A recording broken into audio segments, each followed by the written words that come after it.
Ladies and gentlemen, live from London, it's 3ds Meetup TV.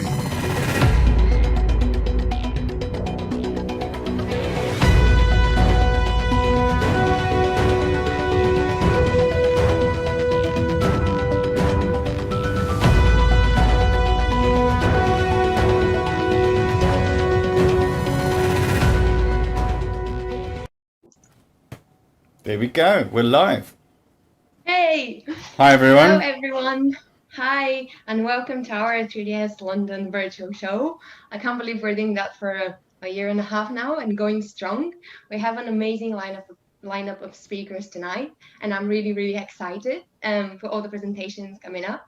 So quickly introduce myself. I'm Joanna and I work at Ink, a London-based creative studio. And tonight we have Chaos Group and Uniform. So hi everyone. Let's start introducing each other to the audience. Let's start with the speakers. Teddy, do you want to go first? Sure, thanks.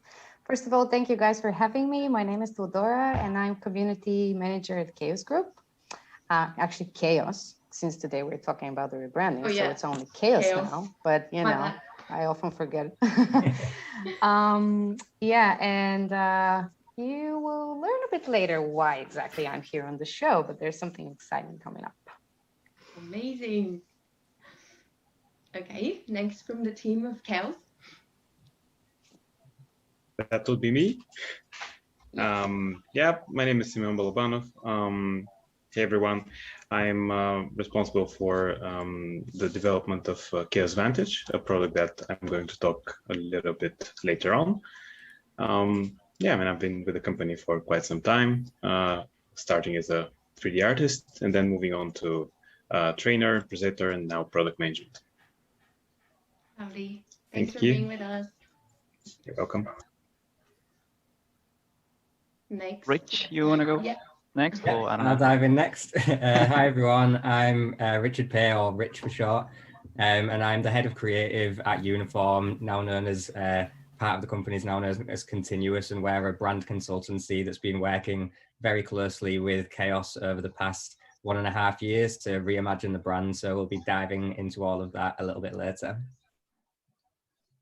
Amazing. Nice one.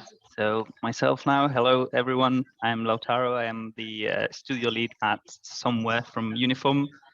You probably from the Artvis industry, you probably know us as Uniform still, and I know a lot of you still refer to us as Uniform. We're going to clarify a bit that later in our presentation, and also show you some really cool stuff of around Vantage and the rebranding for Chaos from Rich and myself.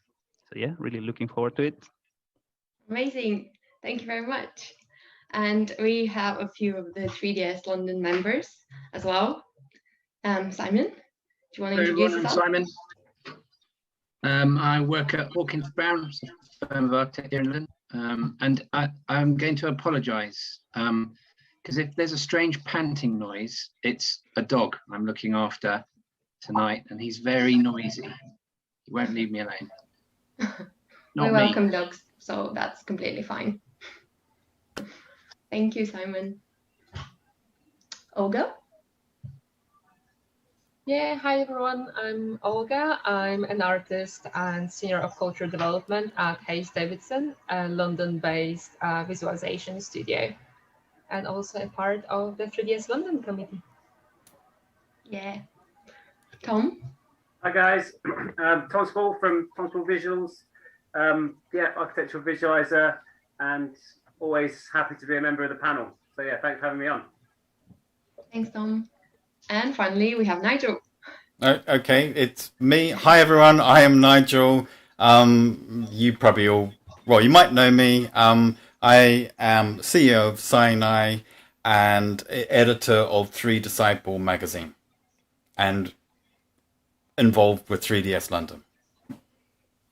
Yeah, thank you everyone. That's great. I really like hearing everyone's introducing themselves because it's really fun. Thanks to our speakers who are with us tonight. I'm really looking forward to tonight. It's going to be a great evening. And thanks to the panelists as well, and to everyone who's watching. Because yeah, this is almost like the highlight of my month. So yeah, Should we start with sharing some news from the industry, as we always do? I personally don't have anything to share, but I believe Olga has something to share from her side. Yes, I'm super excited to share that with you, actually. Usually at Hayes Davidson, we do a summer placement each year where we invite a few students or graduates or entry-level people that want to start their adventure with architecture visualization. So usually we invite them in our studio, but with working remotely since last year, we decided that this year we're going to do a virtual version of summer placement. So we have a webinar coming up, which will be an hour-long lecture followed with a Q&A, like a discussion panel afterwards, which is free to join for anyone who's interested. I shared a link and more information on my LinkedIn profile, so you can guys have a look there, or you can just contact me directly for more details as well. So the webinar is actually next week on 22nd of July. It's going to start at 5 p.m. And then we will also select 5 people to join us on HD image making workshop series. So I'll share more details about that in the webinar next week, or you can just send me a private message on LinkedIn or any other channel and ask for more details. I'll be happy to tell you more about it. Thanks. That sounds lovely. Thank you. Thanks for sharing with us. Get in touch with Olga. She'll give you loads of details, and yeah, it's great. Thanks, Olga. So how is everyone? And does anyone have any other news to share, actually? Or maybe we should chat a bit and then, I don't know. Nigel, do you have any other news? I didn't know I had to interact and think about stuff. Not really. Chatty, what's that? Chatty? Yeah. Don't know how to do that anymore. Yeah. Oh, I've got a question. Who's here been double jabbed and who's here back at the office? I'm back in the office. Yeah. Double jabbed. Nice. Yeah, double jabbed. I'm single jabbed. Yeah, I'm single. Yes, I'm here. Yeah. Single jabbed. Okay, we're all getting there, I guess. So things are getting back to normal. I even managed to get a dentist's appointment for next month. So things are definitely going back to normal, which is good. Good. Are you excited, Simon? Super excited. Can't wait to get back to that dentist chair. It's just exciting to leave the house, go to the dentist. It's ridiculous. Yeah. Have you not been at the office at all? Or I have, but not this year. So I thought I'll wait till I've got my 2 weeks for my second jab. Since I've managed to avoid getting coronavirus for so long, I thought don't mess it up at the end. So yeah, but I'm looking forward to it, definitely. But not going back 5 days a week. So our office has changed. Nobody really knows what's going to happen at the moment, but I think it'll maybe 2 days in the office, 3 days working from home is what we're thinking at the moment. So we'll have to wait and see how that works. Quite interesting. We also have, sorry. Yeah, sorry, Olga. It'd be interesting to know what you guys are doing at Inc and HD and Uniform, because so I work on my workstation at the office, but I use it on my laptop at home. So I remote desktop in, and I've just got used to this sort of 1 second lag between doing something and it happening, either in Photoshop or 3D Max. So I wondered if what kind of solution have you guys been using? Have you just been relying on a really good internet connection? That's actually quite interesting that you would say that, because I think in our case at least, we at the beginning we worked from home quite a lot and strictly from home, and then I think at least in my case I also got used to it. I was like, actually my connection is pretty good. This is very smooth. And then one day you come back to the office and it's like, oh, so this is like real time. Like this is real smooth. It's real time. Like I forgot about it. I thought it was like so super smooth. But yeah, just to answer your question, in our case, still a bit of a hybrid. So we still, not the full team is back in the office, and some of us are in the office a few days and then working from home the other days. So yeah. How many people are in your office? Good. So you mean like coming to the office now, or in general, like how in, many hours? in general, and Well, maybe both questions.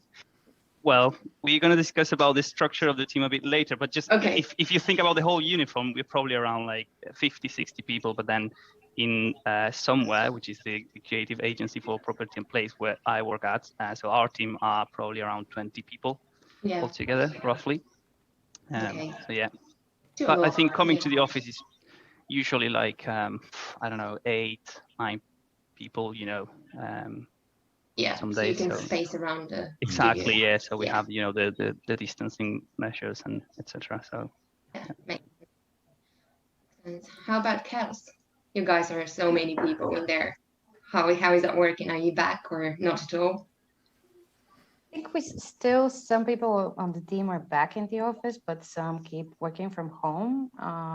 For me, for example, it's easier because I don't have like a very big workstation or something that I need. I can work from my laptop, obviously from Greece, as we discussed earlier. But there's actually something exciting happening for us as a company. We're soon going to move to another building. And I think that this will sort of trigger more and encourage more people to come back to the office. Amazing. Yeah, we're pretty, I would say, like united, and we're a great team. So I'm looking forward to going back to the office, to be honest, because it was a lot of fun. Yeah, I think, well, for me personally, it's like always better to work with people in person and exchange the energy and, you know, the information, ideas. It's different. The vibe is different. But yeah. I absolutely love being around people as well, and it's been so nice to be able to go back into work and just have the quick conversations, throw ideas around really nicely. But interestingly, tomorrow we're actually having a conversation about what the next stage of the office looks like in a bit of a kind of after lockdown, after COVID world, to make sure that it's like serving a good purpose. Yeah. So I'm quite comfortable in my own company. But I mean, even I can't wait just to get back and be around lots of people again. I think I was chatting with Tom about it last week, and I think it's had I think this year, sort of the third lockdown in the UK has been particularly tough. The first two I was fine with, but this third one, I think it's really been quite difficult to deal with. So yeah, I can't wait to get back and see people again. Yeah, especially with weather in the UK being nice for this third lockdown, it just makes things a bit tougher. Yeah. But the weather is always nice in the UK, isn't it? It always is. It's beautiful. I don't know what you're talking about. We're well known for it. Yeah, exactly. So I've heard. Joanna, you can hear me again, right? Yep. Yeah, you were gone for a bit, weren't you? My microphone had a technical issue. Okay. It's excused. So it's fine. Should we know that Chaos have got some news to talk about? Yeah. Should we move on to talking about that? Yeah, let's do that. Let's do it. So drum roll. Teddy. No, before you start, let's ask the audience what Chaos's news could be. Anyone in the chat, because I know that this afternoon when we announced it that you wanted to come on this show and make the announcement, we started to get a bit of feedback of, what's Chaos up to now? So no one wants to contribute, so I think maybe.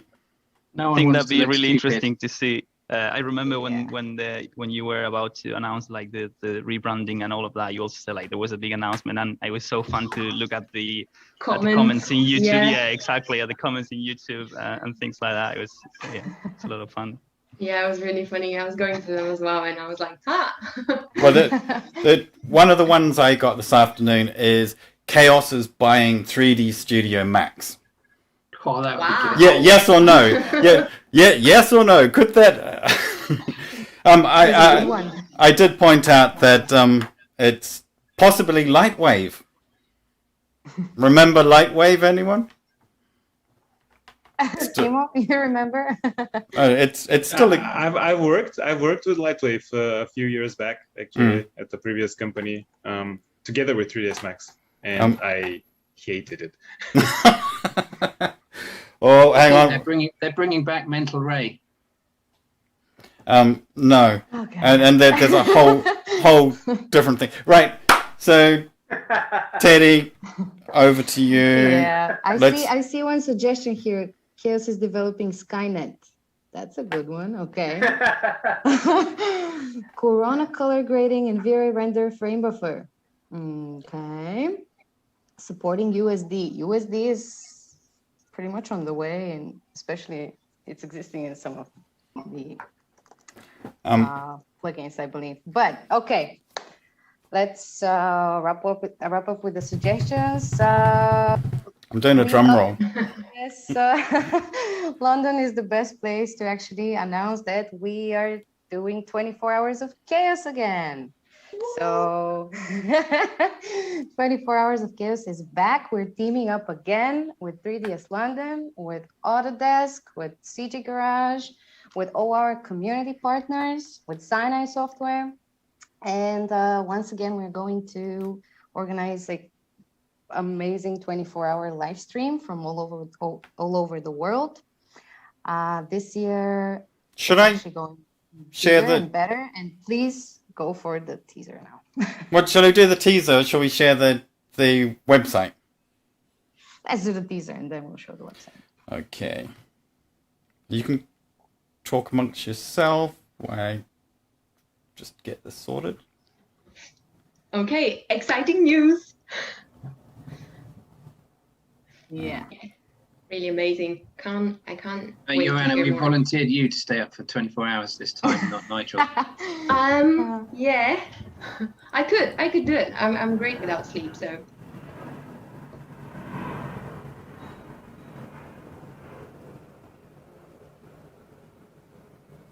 I suppose that's Nigel's noise. No. It's okay.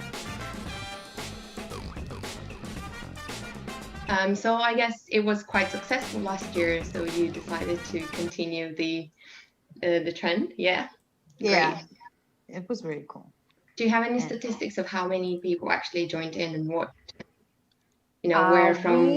We have more than 20,000 views in the day of the live stream, just let me see. Are we live right now? Or is it just us? I think I haven't shared my screen yet, so okay. I was just about to ask if it's okay if I look for my stats. Just 1 second.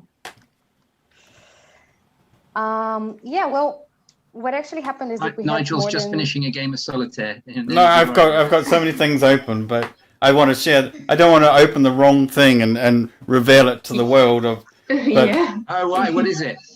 What have you been looking at, Nigel? Well, I'm looking at you. I'm looking at about 4 copies of you.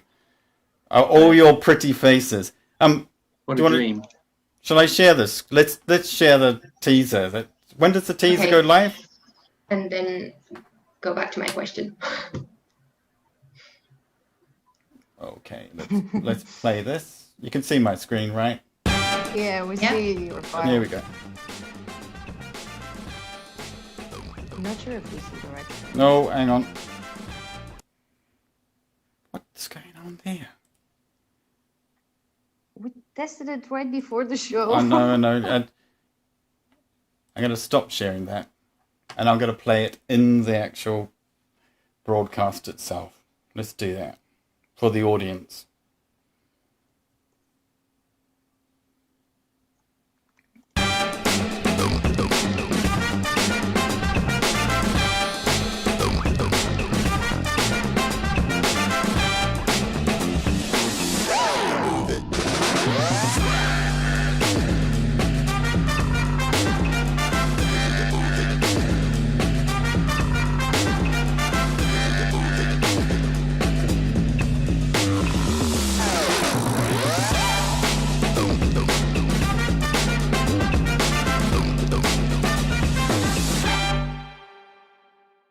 Last year, which was super amazing. And I think it was especially the feedback from some of the shows that were from regions that normally don't get featured in events was really great. It was very rewarding, and it's great that we as Chaos can actually build bridges among these communities around the world. And we thought that, since things keep on with the COVID and the restrictions keep happening this year, we thought that it would be great to bring back 24 Hours of Chaos for everybody who keeps working from home. Live events are not happening yet, or not that common yet. So there is still place for, that kind of friendly and inspiring and great environment to just get together and chat. So there's 12, we've got 12 shows this year. You said that, didn't you, Teddy? Yeah, we have 12 shows. Last year we had 10.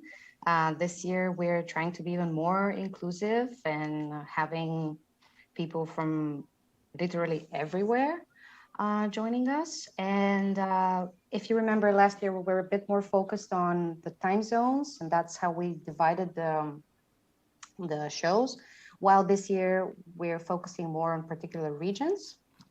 And again, we already have a great lineup of hosts for all these shows. Again, we are starting from Western Europe, from London, from Portugal. Looks like you're starting in Iceland, actually. I think we're sharing with Iceland.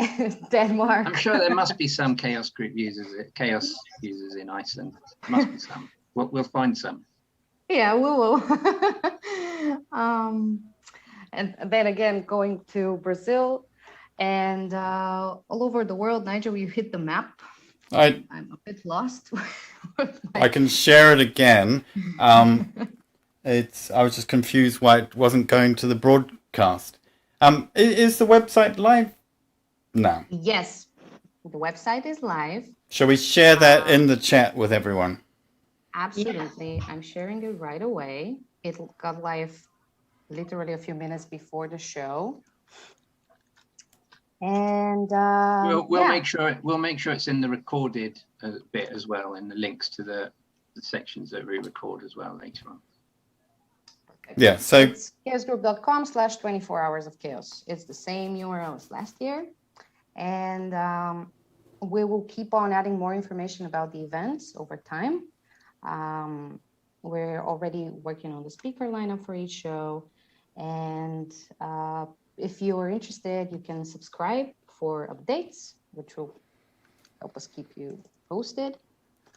And yeah, Nigel, should we talk a little bit about the vision of the event, or in terms of how it's changed this year from last year, or what we're trying to accomplish? I think both. Yeah. Things are interesting. Yeah. I think, well, let's recap on last year for anyone who didn't or hasn't tuned in or seen any of the 10 shows that we produced last year. That it was in response. We started off, Teddy and I started talking, it was even before the whole pandemic, wasn't it? Of trying to do something quite grand. And then this came along and we realized we've got to continue our communities. We're all now stuck at home, and we talked to the 3ds London team and came up with this idea, and it's also with the 3D New York team, of how because I think our first broadcast last year in April did have the team from 3D New York. And I think it was James who actually said, "Oh, we've talked so long on the show, you may as well pass us the mic and we'll just continue." And that triggered the whole thing. We went, "Oh, light bulb moment. Let's actually see if we can do that around the world." And then Teddy and I think we are quite insane. We thought we can do this, and we talked for like 5 or 6 months about it, and we were just working through it, and we started to bring in industry partners, and it expanded, and we had so many other great ideas that this year we're going to try and incorporate some of them as well. But if you do go to the website, you'll see our community partners are global. They're around the world. They're educators, they're event organizers, they're influencers, all sorts of people who really care about the community as we do. And that's why we're here today. I think our goal is not to try and compete with the, if you like, the events and conferences, because we, as we mentioned before, we all want to get back to normality. This is meant to be a discovery of new talent and actually just trying to bring our communities to share a little bit of information about themselves. So this year, with 12 shows, we've reached out further than we could. We tried to achieve a lot last year, and there were things that we were quite, I suppose, frustrated. Would you agree, Teddy, that we didn't quite get to our goals? Yeah. That this year we've sort of split it up, and I'm really excited. We're going to Africa. We've got an Africa show, and we're meeting these incredible artists across the continent that no one's heard of, and so we're going to introduce the world to them and you to likewise. We're going to China, which is going to be really exciting. Across Asia, we're expanding out. So yeah, it is going to be a great adventure. And back to Simon's point, yes, I probably will stay up for the full 24 hours. Yeah. Yeah, we're thinking we'll probably introduce some prizes for the people who stay up all night and day and 24 hours. So it was incredible last year that there was, how many people do you think actually lasted the full distance? And the chat was hilarious at the end because it was just gobbledygook of that, but there were stayers. It was brilliant. I don't think that there were like too many people that stayed up. For sure, the people that were tuning in on Twitch, they were like the hardcore fans, in my opinion, who were just, we were chatting with them for many, many hours. So, but yeah, I mean, it's not about making people do things that can harm their health or anything. Oh no, but it's also the shows are always available afterwards to watch. Even if you guys haven't watched the show from last year, feel free to go to the Chaos YouTube account and you will find some the shows from last year. But I think that it was testament we have during the live show, it's really special. Yeah, it is testament to the amount of work that people put into their presentations.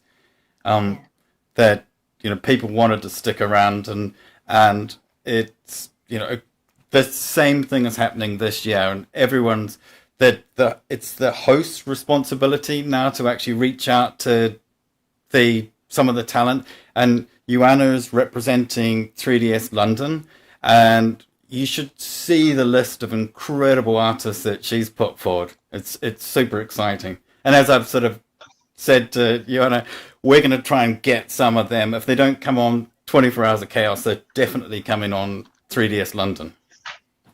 Yeah, I agree. I mean, there's so many artists that are just amazing. Studios, individual artists, just insane. Yeah, it's really hard to pick. Actually, that's a good leading point, actually, with the quality of over the last year, the quality of work coming out from individuals and studios is phenomenal. And it's recently with the rookies finalists being announced, as a judge, it was so difficult judging the ArcViz category because, and I think this year there were 18 ArcViz judges, and a lot of people were struggling to appreciate that these were students, and the team were going back to the rookies going, are you sure these aren't professionals? And no, they're all students. So I think it's incredible the way that the industry is moving so fast. Yeah, totally agree with you. But it's exciting. Teddy, do you want to add anything more?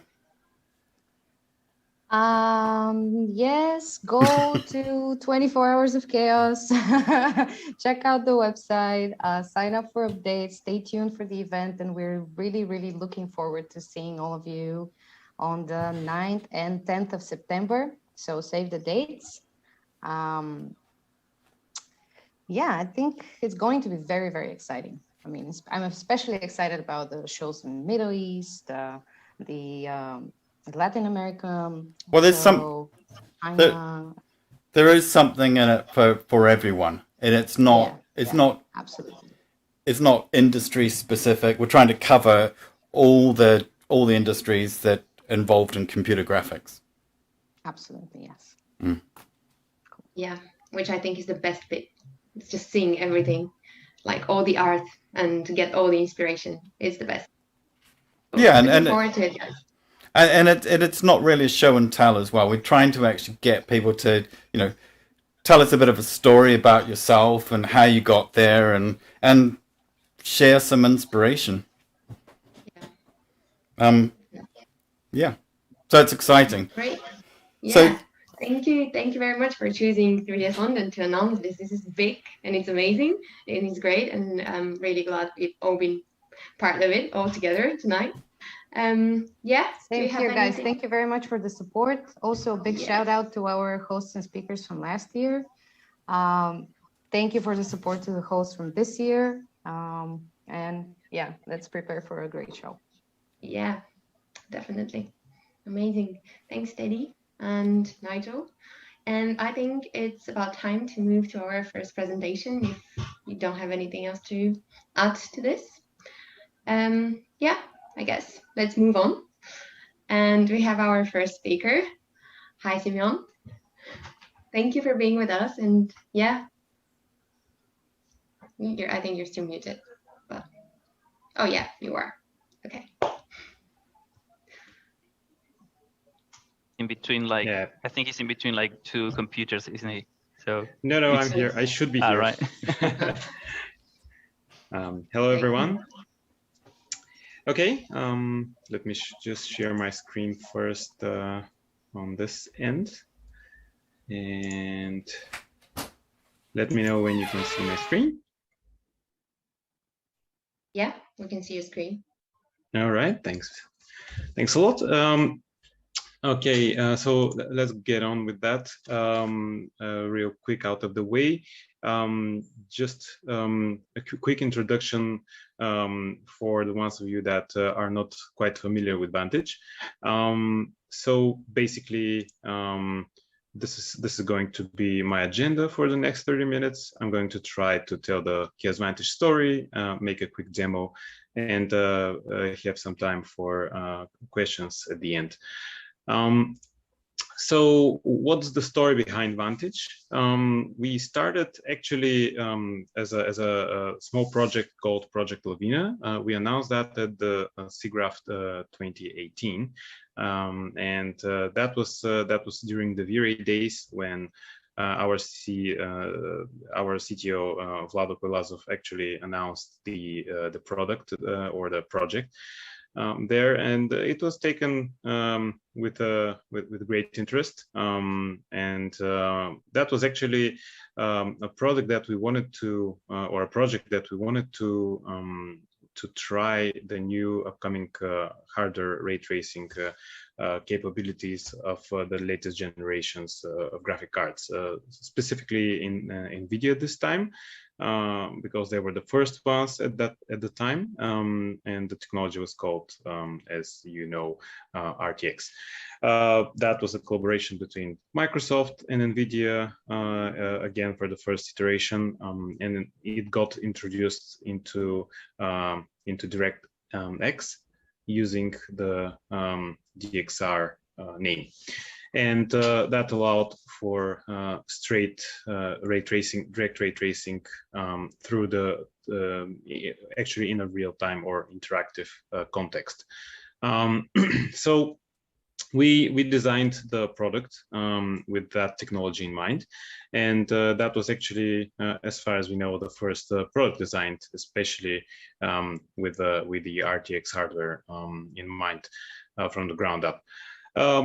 The results were really really good. We were quite impressed when we compared it to our CUDA-based rendering software, V-Ray GPU, and we could achieve immediately, you know, on the same great hardware, or on the same hardware, more than 5 times speed up.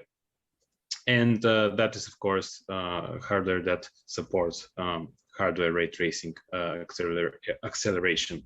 I'm saying this because there are some models of graphic cards that do support that can run Vantage, such as the 1080p, for example, the GTX 1080p. But unfortunately, it doesn't have ray tracing cores, and the performance there is not that significant.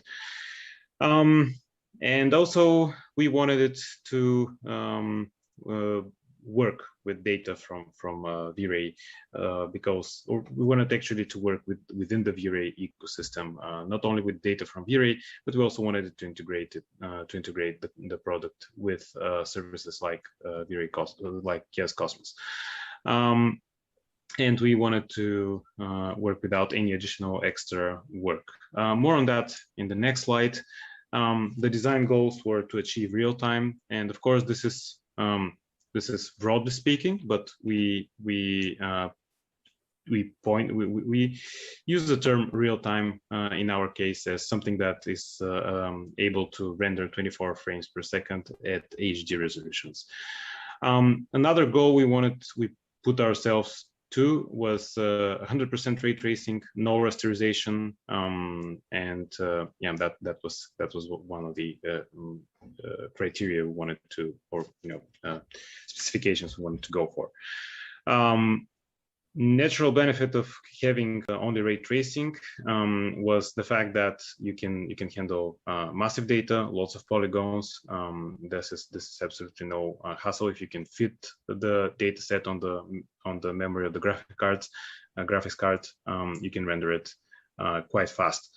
And then secondary benefit of that is also that you can render the V-Ray data as it was meant for a ray tracing engine. You don't need to do any additional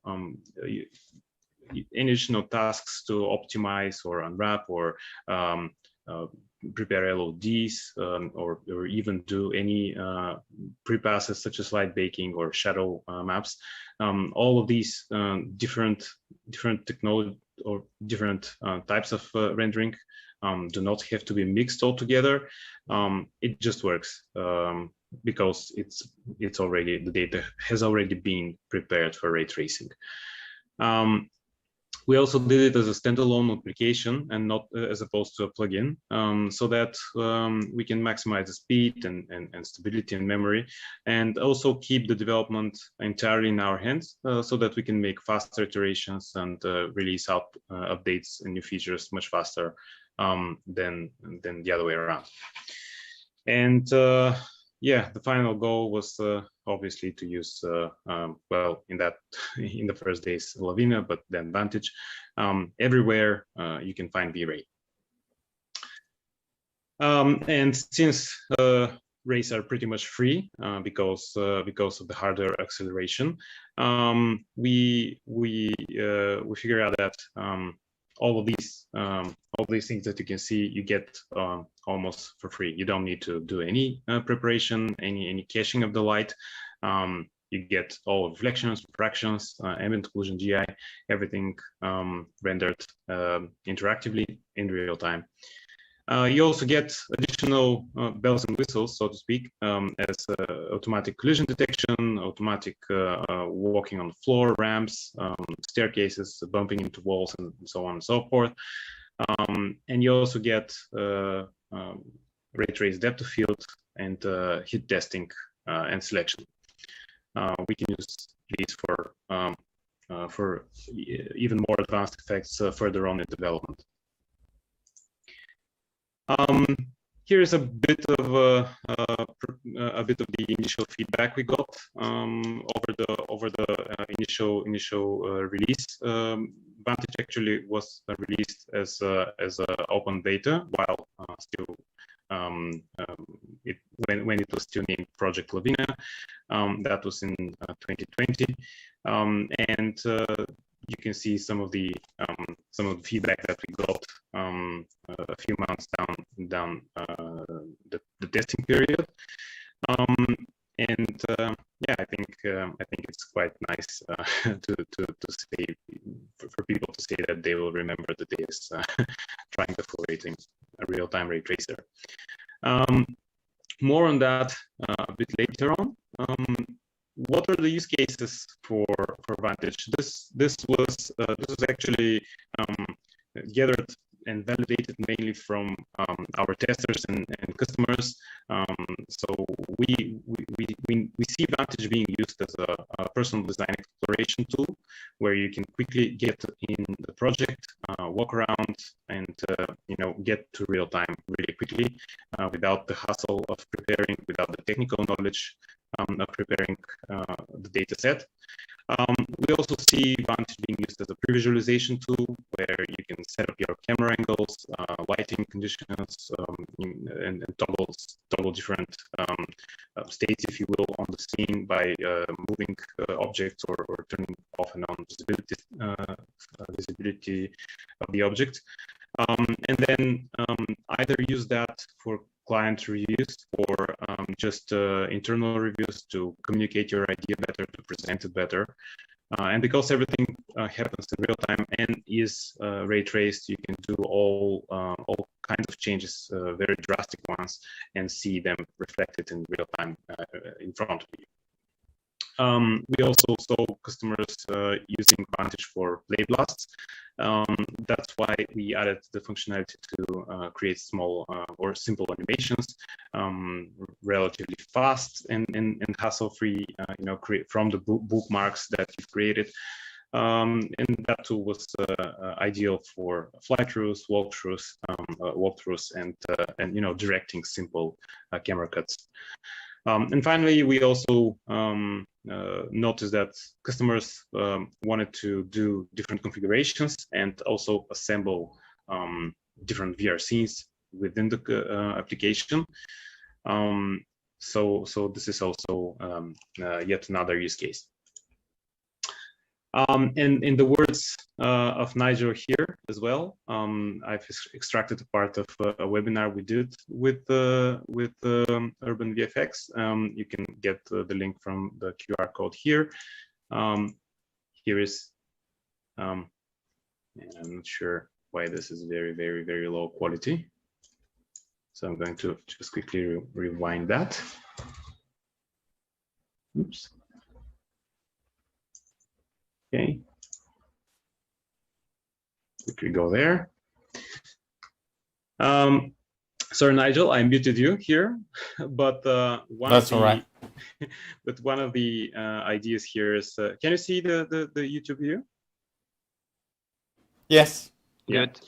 The idea here was that Nigel was comparing the difference between rendering the image, an image for 30 seconds per frame, and then a frame for 6 minutes with V-Ray.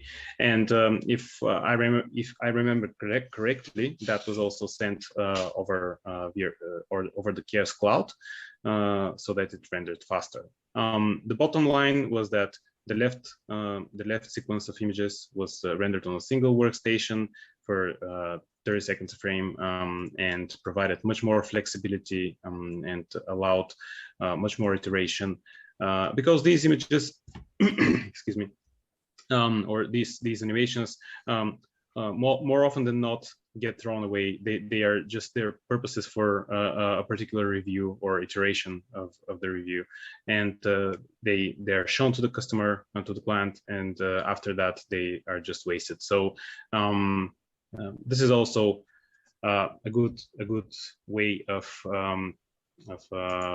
getting into being more optimized, being more flexible, and work much faster.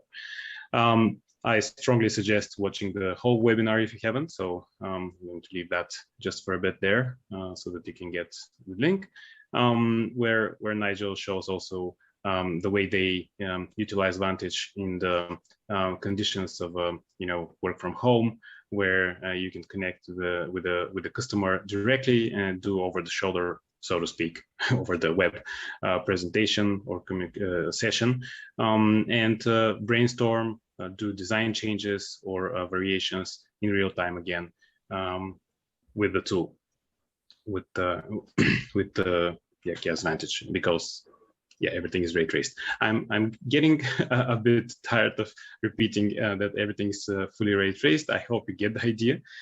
I'm going to move to the next slide where I'm going to actually switch the sharing here really quickly to my remote desktop. And for that, I have to switch to my other virtual self. Even now I'm working on the remotely, and I'm going to share with my workstation from the Chaos office. All right. Can you see my screen? Should be. Yes. Yeah. All right, cool. Okay, so I have this EverMotion scene opened here in 3ds Max. And I also have initialized live link from 3ds Max to Chaos Vantage. And you can do so by going to the Chaos Vantage tab or toolbar and pressing the Start Stop Live Link button, the first button over here. And now we have also Chaos Vantage running. So just to make sure, I'm just going to walk around a little bit or rotate the image and walk around. As you can see, everything is quite responsive. I'm not sure how the connection behaves, so you may see some stuttering, but the frame rate here is about 20 frames per second. This is rendered on 720p. And now, since I'm using Live Link with 3ds Max, I'm going to do a real quick tip. I'm going to show you a tip, and I'm going to do this real quickly. And the preferences in the UI section, there is always on top section option. I'm going to use that temporarily. And I'm also going to double click on the side toolbars here to or the side panels to get rid of those.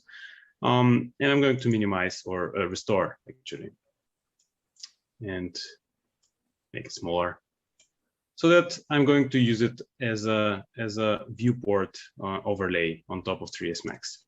This is a cool way to have both Vantage and 3ds Max running at the same time. And because we have a live link here, you can see that it's being updated automatically. Now, this is Vantage is still rendering 720p and sharpening the result or shrinking the result in the sense it doesn't sharpen. But yeah, anyway, this is a waste of performance, so I'm just going to quickly lower this to 540 or even more, but I get 30 frames per second, so this is fine with me. This is much lower than 540p. Anyway, now I can do changes in real time. I can work here by manipulating the position of objects or changing the light conditions. For example, I open up the light lister and go turn off the sun. Probably there we have a skylight portal. I'm just going to disable those guys here. And I'm going to just leave some of the interior lighting. I'm not sure which one are those. Okay, yeah, there we go. So basically, I'm just going to need to reduce the exposure, and I can just now play around with the intensity of the light. Come on. Yeah, this is why you shouldn't use default units. You have to go very, very large values. All right, and now I can start manipulating all aspects of the scene, by the way. I'm not limited to changing lights or objects as well. Everything you can change in 3ds Max. will be reflected in the viewport, or sorry, in Vantage. So I'm going to get the material here, and let's just try and adjust the translucency. So for example, oops, it's a mess. Apologies for the whole mess. So more translucency or less translucency, or even get some coloration there, and we can get this to work. Or probably we can get a texture here. Let's use, I don't know, checker, and then obviously this is not a very meaningful setup, but I just wanted to quickly show that you can perform these changes in real time. All right, and then let's try and tile this guy a little bit more, so that at least we achieve something that an artist might want to do, something like this. A cool option is that at any given time I can right-click in the viewport and start navigating here. I can even press Control and the accent or the tilde key to get rid of every control in Vantage, which will clean up the interface a bit more, even more. Or you can also use the regular navigation, you know, by the regular 3ds Max navigation with the zoom in and zoom out and orbit around, or the first person navigation by holding the right mouse button. Okay, but enough of that. The cool thing is that, as I said, you can use this as a temporary walk around in the Vantage viewport. But as soon as you do small modifications, so for example, I can just move the object here, or no, sorry, the camera. If I, let's say, switch the frame really quickly, I'm going to get back to the original camera, or move the camera. It also works. So this will switch back to the original camera position. Alternatively, you can also lock the camera position using the traditional 3ds Max workflow, and then you'll not be going away if, for example, you want to go to perspective mode, or yeah, anything else similar to that. You can still explore your scene with the 3ds Max viewport without going away from the camera view. And I feel that I'm taking way too much time. I'm just going to continue the workflow just a little bit by saying that because of the fact that whenever I change anything in 3ds Max, I get the view reset in here. This means that I will not be able to make actual animations within Vantage. And to do that, you will have to export the VRE scene and import it into Vantage, and then continue your work from there. Now, because this process takes a few clicks and could be a bit, you know, a bit time consuming, you know, with the VRE scene exporter and then setting up settings over here, we've also added a couple of buttons here on the toolbar. The first one is exporting the static scene, so only the frame that you're looking at. And if you have animation, you can click the third button, which will export the animation range as a VR scene and directly send it to Vantage, and we'll open it the moment it gets exported. To indicate that we're in live link, you can see this live link text here. So now I'm going to stop the live link. And actually, I will open up the scene here because I have prepared a previous configuration with a few bookmarks. Oops. With a few bookmarks. And I'm going to just click on the first one. And also an animation here, as you can see, if I pop up the animation toolbar, you'll be able to see that I have a few transitions. Scrub the time slider. You can see that I've prepared this animation. And by the way, I've prepared this animation from cameras that have been present in the original Max file. Now multiple camera export is also supported since a few updates, and you can just drag and drop camera clips here and create this type of animation with the cameras from 3ds Max. You don't have to create new ones. Currently, this is a bit low to my taste, so I just might increase the resolution. And now we're slowly going into the length of the updates. We added a few things with the last few updates of Vantage. The first one, some of the key ones were integration with the Gas Cosmos, and you can do that by pressing the button here. Hopefully, oops, sorry. Well, yeah, something went wrong, and the Gas Cosmos service is not working. But I'm using a very, very late build, or sorry, native build to show you something new that we are working on. And this was somewhat expected, but yes, we have the Kiosk browser integrated as part of Vantage in the stable builds, and you can drag and drop assets within the scene and arrange those assets here. We also added some snapping functionality and to make the placement of assets even easier. And yeah. All right. A few other additions that we also have is some variation with the UV randomizer, which you can see here on the floor, and some other interesting additions that I don't want to talk about. Since I know that I want to talk quite a lot about this about the what we have, you can just go ahead and download that. I just wanted to mention where we are heading at, and that's we'll be implementing now something called, well, the best way to compare that would be scene state as in 3ds Max. So we're working on ways to create the variations in scene for different conditions, for different camera angles. And to start with that, we now implemented per camera resolution or aspect ratio. So, for example, if I go here and select one of the cameras, or I don't know, over here, this guy.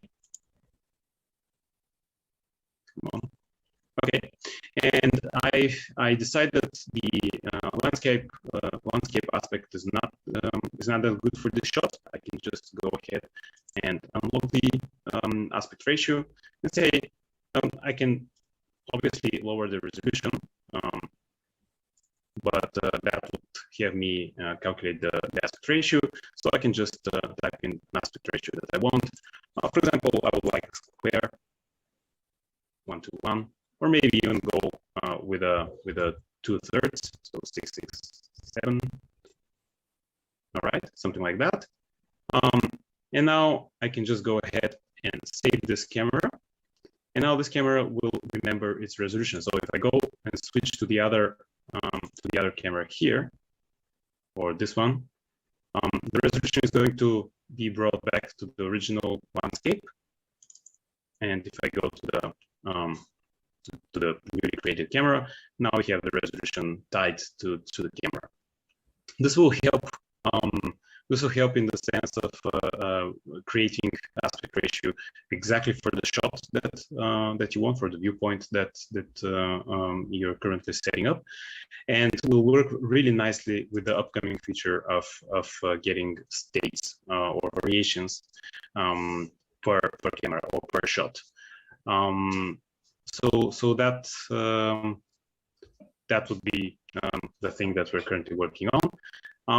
And I don't want to take more of the time, so I'm going to stop, or maybe not stop the presentation, but at least go into the section of yeah. But I need to stop the presentation for that. So anyway, I'm going to stop that, and if needed, we'll go back to it and share my screen again with the Q&A screen. So I believe that was everything I wanted to touch on, and we have some time before you get bored to death. I believe.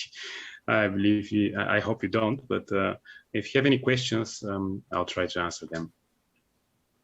Fantastic, Simeon. Thank you very much. Thank you very much. I've been so I watched Nigel's presentation maybe 2 or 3 weeks ago. It was longer than that. I can't remember when it was. Yeah. And I thought, it was longer than that. Good. Yeah. Well, maybe not since I watched it, because I don't follow you like a hawk, Nigel. But it was fantastic. It was really, really good. My favourite bit was when Nigel asked someone about the fish in the pond. I loved it. He loved it. He's got half of Wembley. He's got all of Wembley in there, and Nigel's fussing about the fish. But it just goes to show how much you can throw at Vantage. I thought it was fantastic. There's a leading question for Simeon, because the fish were keyframed, and Simeon, do you have any sort of update on? Because if I was to use Populate in 3D Studio Max, can I get character animation into Vantage right now?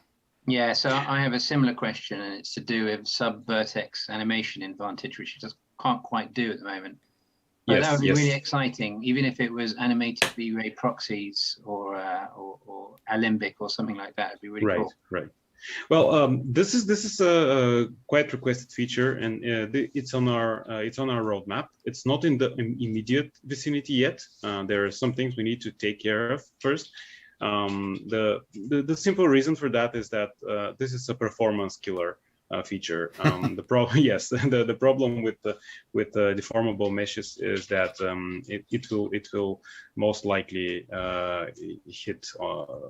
It will be a hit on the performance, significant. And the complex the mesh, the more complex the mesh, the more hit on performance.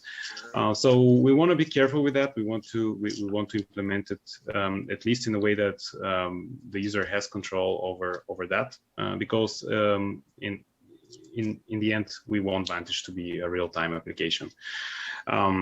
I've got 2 more questions, Simeon. Firstly, my first question was, can we get the V-Ray Frame Buffer 2 color correction controls, all of that stuff in Vantage? Because that would be incredible. Yes, this is also another requested feature. Obviously, it's a close or very, very anticipated continuation of the workflow, so to speak. We know that the current system with LUTs is not sufficient. We will start with that. I'm not sure if we can add all of the functionality of the V-Ray frame buffer of VFB2. The reason is that it's quite complex. We have light mix, we have compositing workflows over there, Cryptomath support, and so on and so forth. I think it just needs to be sort of the look and feel. So sort of the curves and exposure balance a bit more, and the filmic. We'll definitely start with more of the simpler color corrections, like filmic tone mapping and saturation, lightness, curve color corrections, probably levels. I'm not sure if both curves and levels are needed, because they're to some extent duplication. But yes, we will definitely work with those, or add those. We also had a few requests for, but again, bear in mind, every calculation here adds a few milliseconds on top of the frame rate. So we will be very careful adding features that are adding significant performance hit. For example, the VFB2 lens effects are quite costly, and we'll probably not add them soon. So, Simeon, for me, that would be fine, because the great thing about Vantage is that you've got this. We're taking render times down from maybe 5 minutes to 30 seconds. So an extra few seconds for me. Mm-hmm. I don't care if it's 30 seconds or 35 seconds when it's rendering out a sequence. I think the option to have it there would be incredible. But the other interesting question I had, well, I hope it's interesting, is okay, Vantage is great for an artist. The workflow is really good, or it's getting to be really good. But how about like a presentation mode, or is there That was one of my requests too. how you can leverage the technology to be able to present it? So maybe, I mean, I know you'd need a computer with a good graphics card, but it would be great if there was like, maybe you could publish a standalone executable with a Vantage scene in Chaos Cloud. Yeah, yeah, it would be incredible. I mean, as soon as you do that, it's, you know, it's gonna take off, because it's so fantastic. I mean, the image quality is so good, and the fact that you can spin around the model is so good that, you know, everyone I've shown my Vantage scenes to so far has said, how can I put this, you know, how can I run this in a client presentation? At the moment, I'm saying, but it would be great to be able to say, yeah, you go to this web link and there it is. You can spin around this model in your client presentation, and it will look like a render. That would be killer. Well, you can do a remote session as I was doing today, and that currently works. The kind of a, you know, the problem with that is that it's still a workaround, and you have to have a, so to speak, a Vantage artist or a Vantage operator to operate with the program, because it's not completely, you know, user friendly for a non-artist, for a non-3D artist. So you'll have to know how to tune, you know, for example, the exposure or the navigation controls that are akin to 3D or to DCC. But I was thinking you could set all that up and then publish it, so it's already done. So it's not interactive, other than you can move around in the scene. I mean, that would be huge. Yes, we are definitely considering something like that. It's a no surprise. It was again one of the firstly requested. You know, I bet that if I dig around on the forums, it will be like 2 or 3 days after our release, and that question popped up. And yes, you're correct. The way to go wouldn't be an executable in the form of something that is going to be deployed on the customer on a client machine, because we can't guarantee that there is a capable hardware there. And Vantage does require an RTX card to run. It will not perform otherwise. It will not start otherwise, and depending on the power of the graphics card, it will run, you know, with different speed. So it's much better for you to set up a workstation that you know it's going to deliver the experience you want to. And then yes, this is something that we are working on actually, again at this time, but it will take a little bit more time to you know, to make sure that the result, you know, there are all kinds of other issues there regarding latency and fast image. You know, you're going to Vantage for the quality, so that we need to have a proper way of sending the images back, so that they deliver the quality that Vantage can provide. So, Simeon, I have a question. I have a question from Fernando in the chat. Now, Fernando works with me, and we are producing or rendering out about 10 minutes of HD shots a night, and that's on 2 workstations. So we are churning out the work. Now, what Fernando's question is, when we look at a shot and within that sequence, so we've got like 20 shots that we've stacked up. Now, we may want to just re-render like 100 or 200 frames, but we have to actually re-render all of the, well, we can actually delete some of the shots, but we have to render the whole shot again. And Fernando's question is, will there be a facility to choose a frame range to render in the future? Yeah, very close actually. We are working on a few updates here. There is somebody hasn't muted themselves. Okay, thanks. So yes, this is one of the again of the things that we are working on. That would be in the more short-term releases. We're improving things like that.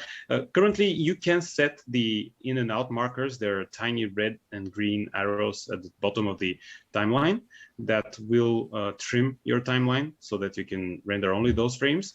But we do realize that a manual input of frame this number till this frame number is going to be much more easier to control. Was that the question, by the way? It was, and you answered it. And Fernando, there you go. You can set those markers for tonight and keep rendering. Right, right.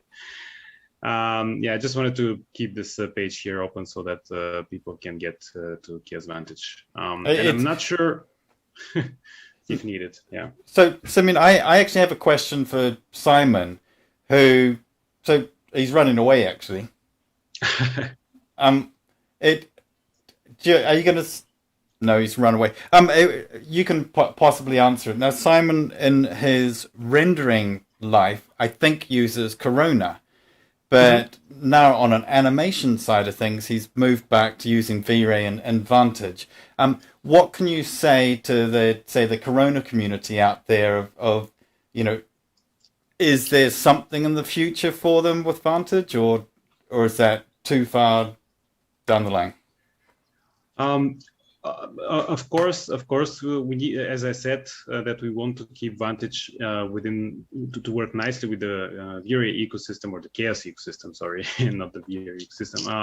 That is what I meant, and we want to make the life easier for transferring things from Corona.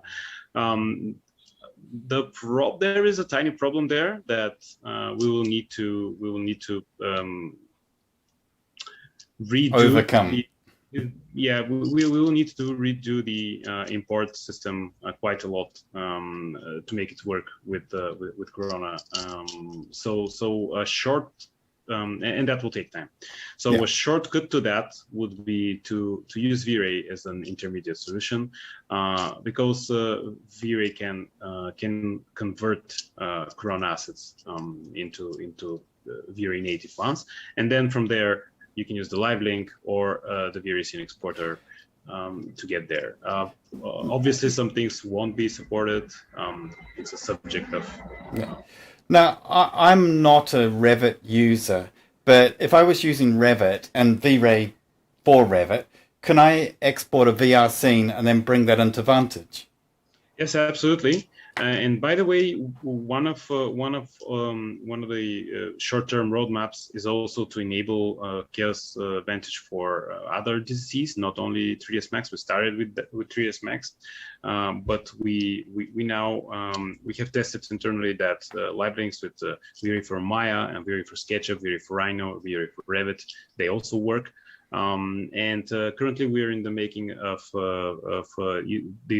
improving the user experience and enabling actually the user experience for the above mentioned applications to be accessible with Vantage as well. So yes, not only you can export the VR scene, you can do that now, a VR scene from Revit, but soon you will have a one-click solution to get to Live Link. The way I shown with 3ds Max. That actually, I'm going to go back to your Cosmos thing you were trying to show. Now, we being Fernando, who's in the chat, what we're doing in Cosmos in Vantage now is we're actually dragging quite a lot of assets straight into that and setting it all up. And I think I don't know the percentage of time we're spending actually modeling or placing and moving things around in Vantage, which is fantastic. And I think depending on the DCC tool you're using, that to assemble things now in Vantage is super quick. What we're forgetting to do is, so we may spend like half a day setting up a scene, bringing in a whole bunch of trees and everything and say, that looks super cool. Hang on a sec, we've got to go and redo that all in Max again. Yeah. So it would be nice to have that backwards workflow, but I know that's difficult. Yeah. We know about that as well. It's also something that we want to improve in some way. It's to a certain extent we have started doing that with via Max script for the cameras from Vantage, and that will get extended with more support for lights and Cosmos assets as well. So yeah, that will come. The problem is that it's a little bit different for other DCCs, and I'm not sure if that would be only done for 3ds Max and probably Maya, where you have a more extensive scripting language where you can do that easier. But it is just a workflow, and I mean, for us, it's been phenomenal. Simon's seen the light, and especially if you're working in an architect office, and as you touched on before, if you're iterating all the time, and I think you and I in our webinar discuss it in the chat at the end, where I think some people questioned, how does this compare to a game engine? And I think we both discussed, well, this isn't. This is so quick to actually iterate and to move things around. If you're working in Revit or Max or whatever, it's a matter of seconds, and you're up and running, and it's rendering. Yeah, absolutely. Actually, Vantage Vantage installs in about 15 seconds, and it starts also in about 15 seconds the first time because it needs to compile some kernels, and after that the starting of Vantage takes, I don't know, less than 5 seconds, 2 seconds, something like that. And the loading of scenes in Vantage is so much faster than any other DCCs that people are, wishing they could get something like that back in the DC. But either way, my point here is that yes, you can iterate faster even if you're starting Vantage and loading the scenes. You will still be iterating faster than doing subsequent changes in the DCCs. Sometimes the scenes are so heavy that the viewport of the DCC is struggling so much more and makes it even impossible to work with. So yeah. But I also think that, like what Simon was touching on before, we've got to remember that this isn't V-Ray. Depending on how you use it, it's not meant to be. It's not meant to be designed as a competition to your other products. It supports them, and absolutely the way that we're using it, the way that Simon's now using it, is in that really fast design process where it costs you money to actually send to a render farm or to basically have a render farm. This way, as I mentioned before, we're churning out work and reviewing them at dailies and just throwing it away and doing it again at no cost. It's brilliant. Yeah, absolutely. Another thing is that a client's attention span is really low, and if they don't see, they will not be able to wait for another subsequent render, even if it takes a minute or so. So it's much easier to just change something and see it directly, even though it's a little bit smudged out from the denoiser at the first couple of milliseconds or a second. But then you see the result immediately, and I think it's you guys can vouch for that when using it. Absolutely. Thank you so much, Nigel. I have to interrupt you because you can talk about that forever. I was just looking at the questions. Yeah. Yeah, we can chat about that at the end, but I'm just conscious of time, and that's my role here. So I want to say thank you. It was a great presentation, and it was really nice and really interesting, and I'll definitely try it because I haven't yet. Thank you. Yeah. Okay. Thanks a lot. Thanks a lot, everyone. Enjoyed it. Thank you very much. Thank you very much, and for answering all the questions Nigel had. I think everyone in the audience had them anyway, so it was really cool. Thank you. Yeah. Oh, brilliant. So yeah, I would suggest we move on to our next speakers just because it's getting quite late and I don't want people to be tired. And then we can keep on chatting if we want to. But okay, guys, we give the word to you and tell us about Uniform or what's going on in there. All right, perfect. Thank you very much for that. Everything technology-wise has gone really smooth so far, so I hope I don't ruin that.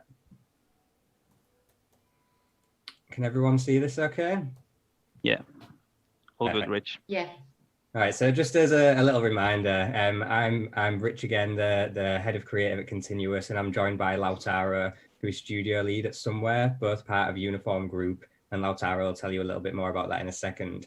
But what we're going to talk to you about now is what goes into creating a brand universe and the really exciting work that we've had the pleasure to create with Chaos over the past year and a half. And I guess branding might be quite new to a lot of people here, but I think, you know, if you're a freelancer, if you're looking for a new job, or if you're a business yourself or you work with brands, I think it can be really helpful to just have an understanding of what branding is and what it can mean to you as well. And I guess in general, we could talk about this project for hours and hours and hours because it's been a real passion piece for both of us. But in the name of time, we'll keep it just to the highlights for you.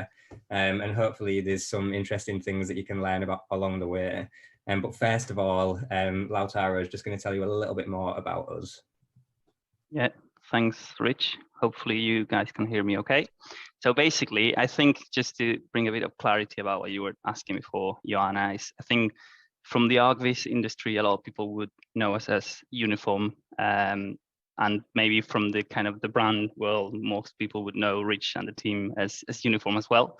So we recently gone through a bit of a rebrand, and just for people from the ArcVis world, just when you refer to Uniform, know that now we are called Somewhere. This team, we are a creative agency for property and place. We're still part of the Uniform Group, which is a modern family of creative businesses. And then within those creative businesses is Somewhere, my team, and then also the brand consultancy team Continuous, where Rich works at. So I'm going to tell you a little bit, if you go to the next slide, Rich. Yeah, so for us at Somewhere, this rebrand was just like a very good opportunity to showcase how we've been expanding and extending our offer from our core kind of pure visualization work, which is what we are known for usually. So just doing more immersive experiences, more rich and engaging kind of content, moving content, cinema graphs, and a lot of really cool stuff that I probably won't take too much of your time.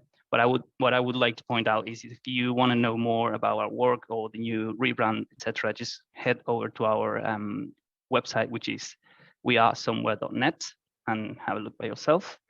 And then I guess one thing that is probably really cool to point out here is that although we can function as an individual business somewhere, we can also, and I think this example that we're going to be talking about today is a really, really good example of how we can also combine forces with Continuous, so that the team where Rich works at, and create something truly unique, and get the most out of our expertise as visualizers, and then their expertise from the brand and consultancy world. So, yeah. And then just really quickly, in terms of what Continuous are and what we do, basically we're a brand consultancy. We work across all different kinds of sectors, from fashion to manufacturing to packaging. We design footballs, we build identities, but we're all just about getting our clients further faster through brilliant brand identities, compelling content, and engaging campaigns. And just in terms of what branding is, this is just one of my favorite quotes that kind of summarizes it. Brand, it's not what you say it is as a company or a business, it's what they say it is as the people who interact with you. So, a brand is so much more than a logo or a look or a tagline. It is genuinely this emotional response that people get when they hear your name or when they use your product. And it should inform all the content that you create, all the activity that you undertake, and just really represent what's at the heart of you as a business and what you're trying to do. So I guess with that in mind, like whether you are a global brand or you're an individual who's trying to build your own brand or trying to look for the next job, I guess it's just really about understanding, like, what is your value to other people? What is your value to the business that you're going to be working with? And in Chaos's case, it was really about getting to that central crux of, like, what is Chaos's value to this community that love them. So that gets us straight into the Chaos rebrand now. I feel like that's enough about us. So like Lautaro said, Chaos Group at the time came along, and this was just the perfect moment for our two skills of brand and visualization to combine. And I feel like this is very controversial to say in this group of people, but at the time I didn't actually know Chaos very well. Whereas obviously I was very lucky to have Lautaro and Lautaro's team, who were like absolute fans, loved it inside out, and was pretty much an on-site focus group to just like tell me everything about them. But you know, I mean, you know yourselves, like they have the world's best 3D artists using the software. I'm sure all of you guys are using it as well. And we was just very aware going into this that people are genuine fans of this brand. So, you know, there's a lot on your shoulders there when you're considering this kind of step change, I guess. But as wonderful as a company they are, and as ambitious as they are, and everything they do, they did face some challenges. And I'm sure that you'll all be very, very aware of all of these brands. And as part of what we do in our job is we look at the competitor landscape, we see what you're up against. And I was just personally really surprised that within such an innovative industry, when it comes to branding, no one was really breaking the mold. Everything was very dark, everything looked very samey. You could swap out logos and messaging here and you wouldn't really notice. And unfortunately at the time, Chaos did fit into that mold as well. But this just gave us a perfect moment to be able to kind of regroup, understand what Chaos is really about, and help them differentiate in the market and stand out and be seen as something new. And as I'm sure you'll be very aware of, you know, the product portfolio, it was very disconnected at the time. You could see this and just presume they're all from different companies. And Chaos like quite rarely led. It tended to be that V-Ray led all the conversations. But again, in an industry that moves so fast, it's quite risky to put all of your eggs in one basket, I guess. Whereas what we really needed to do was build up what Chaos is and what they stand for as a group, that could apply to any of the products in the future. So our first step was to kind of pull back that focus to Chaos as a brand in itself, and articulate that value that they offer. And as you can imagine, there's so many different types of 3D artists using this. There's so many products and variations of the products. I think everyone was a bit unsure at the time of how we was going to find that central thing that tied everyone together.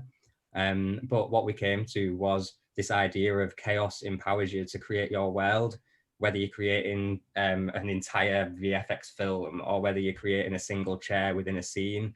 At that moment, you are creating a world, and Chaos's products can help you do that.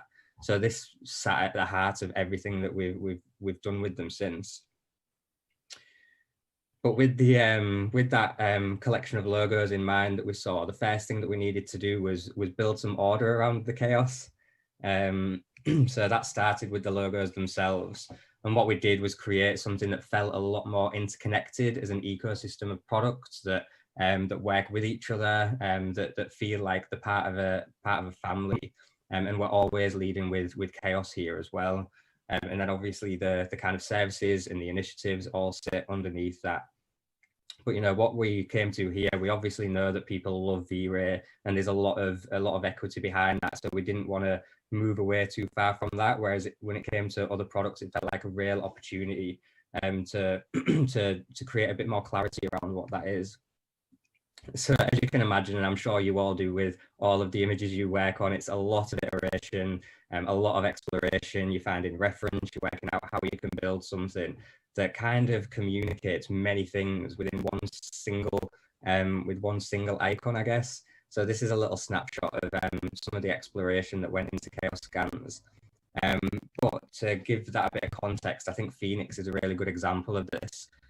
You know, we're trying to get across the idea of fluids and waves from the neck to the beak, but then also the flames that come out for the feathers in the head. and making a phoenix in itself. So trying to squeeze all of that into a single icon is quite fun, but can obviously be quite challenging at times as well. And what that brought us to was basically an interconnected family of products that people feel like is one and the same, all leading you and empowering you to create your world. So we're creating some order out of the chaos here, and the next step was about showing the power that it can give you, showing what the products are made of, and the power that they can bring to the artist as well. And I know that Chaos are wonderful and are absolutely dedicated to raising the community and showcasing their work. But we felt that Chaos needed to have their own ownable assets as well to be able to show that value. So what we did was we took each product and the capability that it offers and the power that it brings, and quite literally built a little world around each one of these. So using their products, demonstrating what it does, and telling a story at the same time. And I mean, we could talk about each single one of these and the work that went into it, the hidden elements and all of the fun that went on behind the scenes. But I'm just going to flick through really quickly for these, because it was really just about having like a clear, inspiring message of empowerment for the artists and the community, like the power to be able to think big, to be able to discover more with Chaos Cosmos, and to achieve perfection with Chaos Scans, to let it flow with Phoenix, and to render like a dream with Chaos Cloud. And I'm sure that you're probably quite keen and interested to see a little bit more of the behind the scenes. So Lautaro is going to give you a bit of a deep dive just into Chaos Vantage. Yeah, nice one. Thanks, Rich.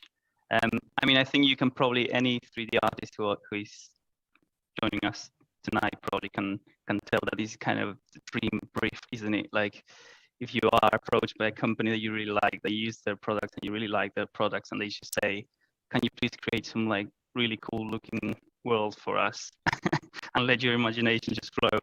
And as Rich was saying, it's obviously super cool. And then it's also really scary at some point, because you know how much people and artists are really big fans of the products, you know, so really you need to do a good job, or otherwise they are going to tell you off. So obviously, as Rich said, we can talk about any of these assets for like hours, but I'll try to keep it quite brief and maybe just show some bits of like the scene and behind the scenes for a few of the geeks that might be again tuning in. And so for Vantage, basically the brief was for us, for the visualization team, to create a visual that would give you a glimpse at the exploration or the navigation that Vantage allows at the blink of an eye, in both the macro and micro scales. And obviously there is a lot of work that goes behind this with the client and then internally too, and a lot of brainstorming. And out of these, you know, explorations, there were quite a few very interesting kind of keywords that we needed to communicate with the assets. Some of them you can see in the scene, like exploration, navigation, instant, large scale point of view. There were also some other things, like, as I mentioned, like blink of an eye. I think it was like 360 degrees, freedom of movement, exploration, etc. So the thing with this asset that worked really well was that when we were brainstorming internally and came up with the idea of having this sort of world that had a 360 mountain formation that, you know, resembled an eye, and that would allow us to have that kind of sense of a big scale, like a huge thing, but also kind of manageable and having smaller elements within it. We personally in the team really liked it, and then also when we presented to Chaos, they really loved it, like right away too. So I think we were all really on board with this. If you go to the next one, please, Rich. So I mentioned this, that we were all on board because it's very interesting looking at the different assets. When if you look at the right hand side GIF in here, you can see that this is just some of the renders that I found in the folder and put together in a GIF, just to show that we were always kind of going around the same idea and the same sort of thoughts. So with some of the other assets, you can actually, if I did this for some of the other assets, you can see how we had to go off tracks quite a bit, or explore some crazy ideas and then come on track again. But with this one, it was quite straightforward from the point of view of the concept. We pretty much nailed the concept. It was just how we solved it technically in a way. And then in the left is just some references again that I found in the in the project folder, just to show how in general I think we all use like references for pretty much everything. But because this project was so kind of out of our comfort zone, and it had so many different elements that we needed to get right and get the balance right, we just had to go crazy with the references, and you can see some of the eye references in there to see like the actual structure and everything is quite interesting. So if you go to the next one, Rich, please. This is just a screen recording for the geeks out there, just not just playing around the scene, just rotating and zooming in, zooming out. Just because I know that if people are like me, I usually like to see the stuff and just say like, well, but how does it actually look when you open it, and how does your pupil look like, etc. But just to illustrate, and some of the challenges we faced with this one, like the technical challenges again, because some of the other assets had, more kind of were more challenging from the idea generation point of view. Some others were more technical, and then some of them are actually both. But this one was more about some of the technical bits. So for example, one thing would be, how do we create the mountain? Because it's not just a mountain in a, like we would usually create for a project where it's in a real world kind of terrain that, you need to create a mountain. This was very specific, has specific shape. It was also kind of on a map to a sphere. So it was like really tricky. So my colleague Ahmed, who was the main artist working on this asset, he explored and used Gaia. I'm hoping I'm pronouncing it correctly for generating the displacement and the normals and the albedo maps for the terrain. And actually, I think it was again a very quick win, because I think the first time he showed us like the mountain formation was like, oh yeah, that looks really good. And Chaos also, they really liked it. I think at some point we might actually have tried to like do something more on top of it, and I was like, no, actually let's go back, because the previous one just looked already incredible. So that was kind of one of the challenges. And obviously, as with any other projects, you have like a deadline, a budget, time frame. So we had to try and be as simple and effective as possible with a lot of things.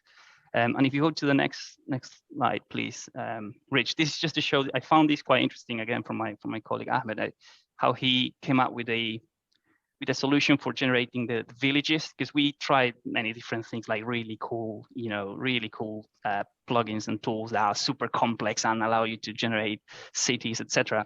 But we were just not able to get it looking right, or it didn't look organic enough, or it didn't look like a small village next to a lake, basically. And I think this just goes to show how sometimes the simplest answer is the best, really. So what he did end up doing is using I believe like an online medieval village shape generator kind of thing, which would give him then like a black and white map. He would then convert that into splines, basically, that or lines that he could bring into Max, extrude that, give it some randomization, and then conform that to the actual terrain. So the thing with this one is that obviously it's not great for all cases, because if you zoom in enough, you'll see that it's just boxes with random colors in the render, right? But it was very good in the sense that it allows us to have control over it. It was very quick, very good. It had that kind of organic look. Like, it actually looks like a city that is growing organically, or like a village, should I say, which is what we were after. And it was just enough for what we needed and for the kind of resolution and the final goal. So that was a really, really nice thing to see too. So that was just to show a bit of the behind the scenes, to be honest, just because I know some people usually like that. I'm happy to answer some more questions at the end if I can. But yeah, and this is how the end result looks like. Obviously, I personally quite like it. I actually be quite interested in knowing, like from people in the chat and also in the meeting here, which one of the assets are your favorites. Quite like to know that, if you have any. But yeah, that's it. Over to you, Rich, again. Well, thanks. I think that my camera might have frozen on a really. I think you're frozen, yeah. But I think I'm just gonna have to live with that as now my expression for the rest. Just stop your video, maybe. Or... But yeah, I mean that whole process blew my mind and blew me away. But the idea of being able to get across this sense of being able to see clearly with this blink of an eye technology in 360-degree views, I just thought it was an absolute perfect way to visualize that. So getting back to the brand, what we wanted to do as well is make these as worlds that can connect to each other as well. So just like the products can, we want to show this interconnected product system and show how that you can use them together.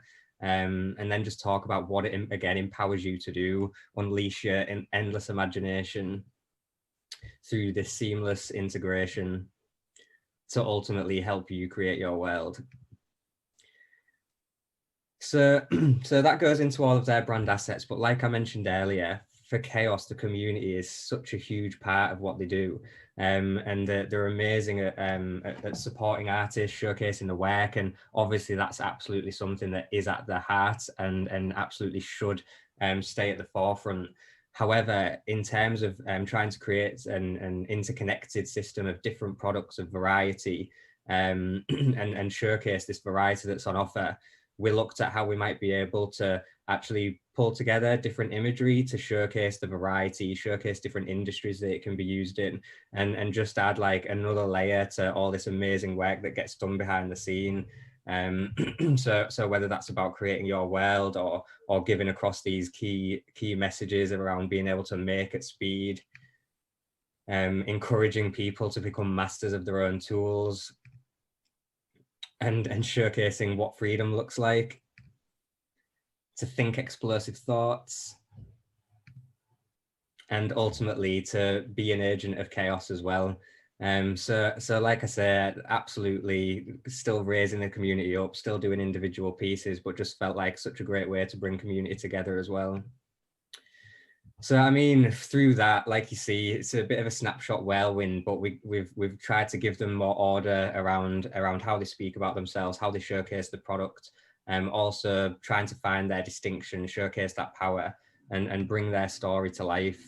So again, if you kind of look at this world that they was operating in, and these people that are in that industry, and then you kind of look at where we've taken them since then in terms of, you know, creating something that feels very distinct, very different, brings lightness and brightness and creativity to the industry as a whole. We genuinely feel like we've built a brand universe here that we've just begun to explore, all leading back to that same key message of the power to create your world, showing the value that they bring to artists, helping them stand out in that market. And then we've got a few kind of key takeaways for you, but we just wanted to show a little film that we created to launch this. Hopefully the frame rate's not too bad for you.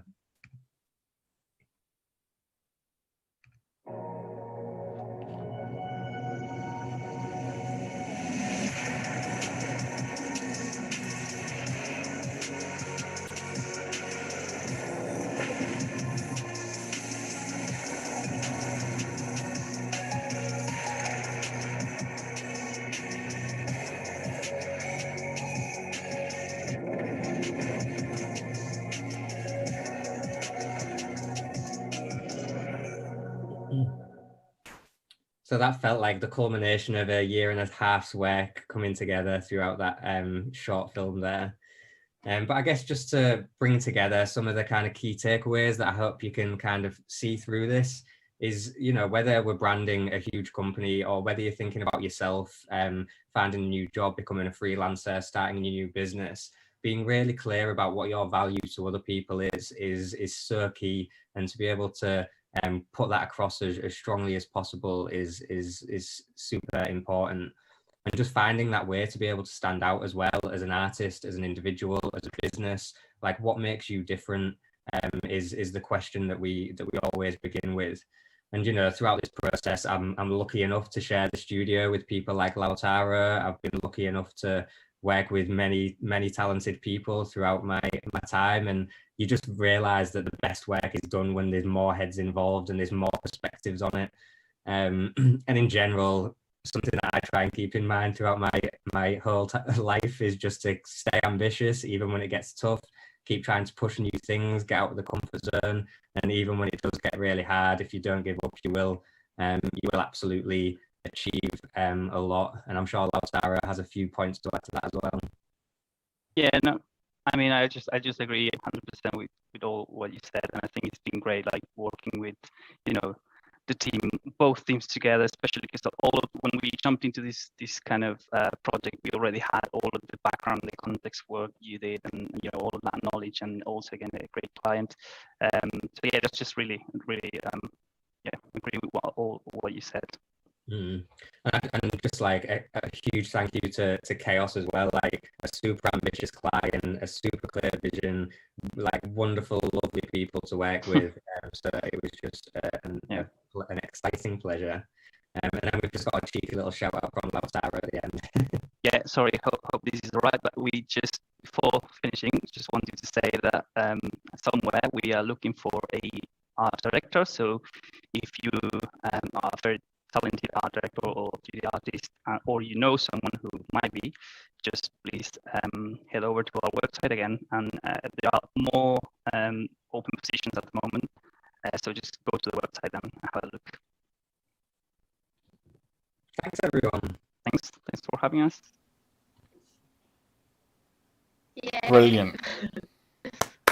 Guys.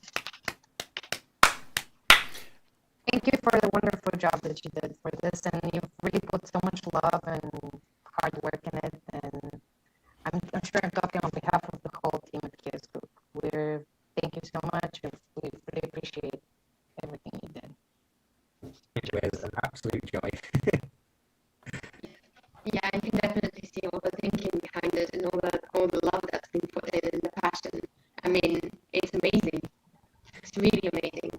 Everything you really thought about how they connect together, how they look like one whole piece. It's just, and especially what has been before to what it is now. It's like it feels so connected, so fresh, so new, so recognizable as well. Like you see the logo, you know what it is. You know the brand, you're excited.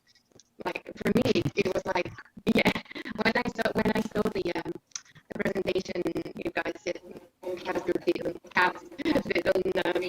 YouTube, oh, I can hear myself. Really thought about how they connect together. And Nigel looks very confused. There's an audio problem, but it's not coming from here.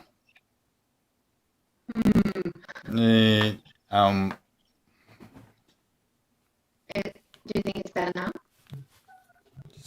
Just carry on talking. I just want to. I want to hear the entire talk then. Oh yeah, I can hear myself really bad. Anyway, I just want to say amazing.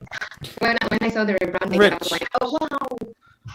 Yeah, I mean, it was very interesting when Rich showed me the that slide with all of the brands looking pretty much the same, because I know all of those brands. I use a lot of products, obviously we all do. Yeah. I just didn't realize about that until he showed me that slide with all of it, and it's like, oh yeah, actually that really looks very similar. I didn't realize about that before. Yeah. I was the same exactly when I saw the slide, and I was like, oh, they are the same. Yeah. Can I just interrupt? Rich, could you just log off and jump back on again? Yeah, no problem. It's just to see if that's something to do with the streaming. Carry on talking. Okay. Yeah, I mean, I'd love to know if people here in the chat actually do have like what their opinions are on on the assets and the rebranding. Obviously, I'm sure things like this, and because people are really big fans of a brand or a product or a service, sometimes they they take things to heart, or they might be it's quite a shock, isn't it? So when you change something so drastically as the team, they obviously has some mixed feelings, but yeah, it's great to know what people think. And yeah, I guess a change is always wow, why did they do that? But then when you start thinking about it, when you see what happened behind the scenes, and all the thinking and the process of why, because having a why is really important, and why you've done that, when Chaos did that, and how you've approached that brief, it really makes big sense to me. Yeah, definitely. Is it any better? Oh yeah, you're back. Hi. Hi. Your video is definitely better now. It changes always. Wow, why did they do that? But then when you start thinking about it, oh, I can hear myself. That's bad. Yeah, Nigel. How weird is hearing your voice on a, on another computer. Oh, oh, makes me cringe a lot.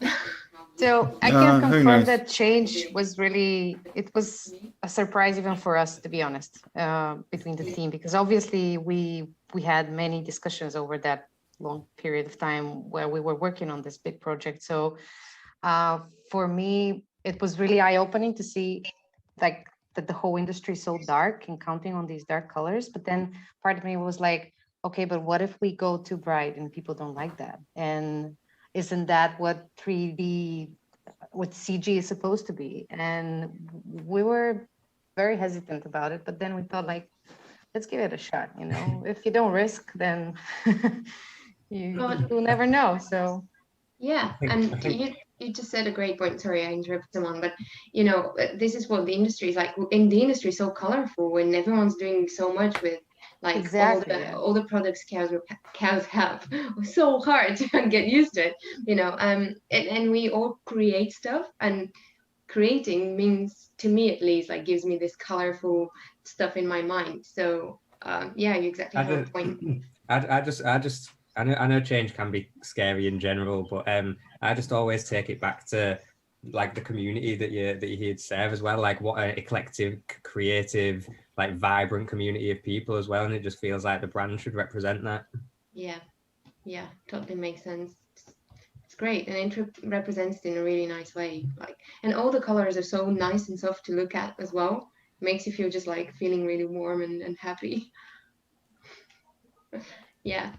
And I guess it was also fun creating all the 3D assets as well. Oh yeah, definitely. It was one of those where you had to actually say like, okay, yeah, that's it. Don't do it anymore, because you could just overdo it so much. You know, like you could just spend 1,000 hours on each little parts. Obviously, yeah. Yeah, I think that's a dream of over every 3D artist. Dream brief, yeah. So Lautaro, what is your favorite icon or? Tricky one. So in terms of the 3D worlds, I quite like I like all of them obviously, but I quite like Cloud. So the Chaos Cloud one, I just think is very neat and very looks very clean. It gets the message across. You have like the cloud, you have this sort of the voxels or the buckets of the rendering. Something is being cooked with like that warm light inside of it. I just really like that one. But then also V-Ray and Vantage too. Well, again, all of them. It's really hard to choose, honestly. Especially if you worked on all of it, but yeah. You were challenging us earlier in your presentation to pick one. Exactly. Well, yeah, definitely, yeah. And no, Joanna, what's your favorite? Oh, I think the cloud as well. I was about to say the cloud is just very dreamy and really beautiful. It's really clean, as you said, but it also gets the message so on point. Like that's it. Nothing else to think about. So yeah, I think it's my favorite. But as you said, they're all really beautiful. So. Now, what caught my eye earlier on is your cube, the Chaos cube that you had, and Simeon held up a cube at the end of his presentation. That's not the same device, is it? Simeon, your cube, that's just a Chaos cube, but the one that the guys showed hasn't been made into a physical asset, has it? It's not been 3D printed yet. Oh, we're talking about the badge? Oh, yeah, no. It was breaking up on your screen before. We couldn't quite see. It's a good idea, though. We could make a little dice. It's a very good idea. I was going to say that. Make a dice so you can work out which one you want to skill up onto. But you could make it into a Rubik's Cube and actually start breaking it up like you're doing in CG. Yeah. I'm sure everyone would want one. I personally love all of those, but I will particularly like to see the Vantage one within Vantage. Yes, and I knew someone was going to bring that up. Obviously, when we started doing this, it was a while back, wasn't it? And it was still beta version, and there were some features that were missing. Although we still use it for like iterations with the terrain, deciding things like that. But obviously, because it was a production, like we needed to deliver a product, and it was a beta product, the final product we had to render in there. But I'm sure actually, because we've been testing some crazy mental scenes in Vantage, and it was just fine. So I'm absolutely sure if we just take that in there, you'll have no problem with it. We will reiterate this once we add support for clouds, for volumetrics. So that's one thing that we know won't come out. Well, to be honest, in this asset in particular, those are again just a quick win, because they are just like a fake cloud. They are not actual PDB or anything, so it probably would be fine. So that's just like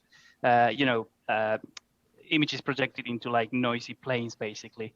So it's not actual volumetric clouds in a way. So I'm sure that will still be fine in Vantage to bring it over. Yeah. Even better. There you go. We can give it a go even now. So I have a question for Rich. How, if Chaos came up with another product, how do you go about the sort of the whole design process? I mean, they bring on a new product. What's the sort of steps that you go through in sort of thinking about how that fits into the family? Well, I mean, to be honest, when we started this project, every single one of them was a new product to me. I'd not worked with them before, I'd not seen them before. So we were starting from a place of lots of different stuff going on. How would I make sense of this, and how does anyone else make sense of it? So you just have to talk. We just start by talking about what is the difference here, what is this offering that this other product isn't, and then from that you work out what the purpose of it is, like what is it offering to the 3D artists that the other ones aren't, and as long as you're clear about the product and why it's existing, that's all you need, and then we can wrap that into how does it help people create their world, and from there I'm sure we'd have loads of fun again going through the exploration process of finding the perfect logo, finding the perfect world. So from your point of view, coming at it from if you like, an outsider, what was the most challenging brand to deal with? Because you mentioned at the beginning that V-Ray was so strong and it was more powerful than the Chaos name itself, but then there were the lesser known products. And how did you? What was the most challenging product to actually deal with?